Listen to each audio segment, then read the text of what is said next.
Cette année, le breakdance sera une discipline officielle des Jeux Olympiques de Paris 2024. C'est à Gauchy que plusieurs jeunes ont pu bénéficier de 2 jours de découverte à la discipline. Une initiation de breakdance avec les jeunes issus de l'agglomération de Saint-Quentin et Gauchy, j'imagine. Et du coup, on a fait une initiation pour voir les différentes branches qu'il y a autour du breakdance. Je suis venue danser pour découvrir la danse du break parce que je connaissais pas cette danse et j'ai voulu m'intéresser parce que je suis curieuse un petit peu dans la danse et vu que j'en faisais déjà, c'était pour découvrir. Oui, ça m'a plu, j'ai découvert beaucoup de choses comme des figures au sol et plein de choses. Ce qui m'a le plus plu, c'est les figures, découvrir comment tourner sur le dos et tout ça. Découvrir un peu le breakdance, apprendre de nouvelles figures. Parce que j'avais déjà un peu les bases avec d'autres profs de danse, mais c'était pas du vrai breakdance. Oui, ça m'a plu, mais c'est un peu compliqué. Faut avoir des abdos pour tenir sur les positions.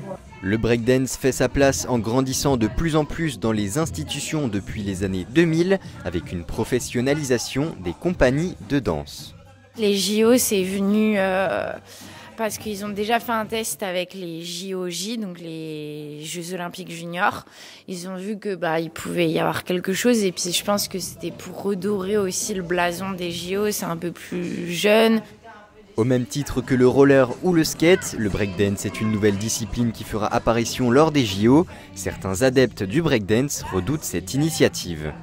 Ça a été la peur de beaucoup de monde dans la culture hip-hop. Parce qu'on avait peur que ça devienne plus un sport plutôt qu'un art. Et c'est vrai qu'on surfe un peu sur les deux, les deux disciplines. Mais ça reste quand même sportif parce que ça demande une aisance physique. Par souci d'équité, des règles vont obligatoirement différer entre les battles de rue et les épreuves officielles des JO. Donc le MC, il est là pour animer le battle, sauf que du coup, il aura des moments de parole. Parce que, par exemple, un MC, pendant le battle, il peut dire dire un peu un compliment aux danseurs. Et du coup, indirectement, ça peut influencer les jurys. Donc il y aura certaines règles, comme le MC ne pourra pas dire tout ce qui lui passe au travers de la tête par peur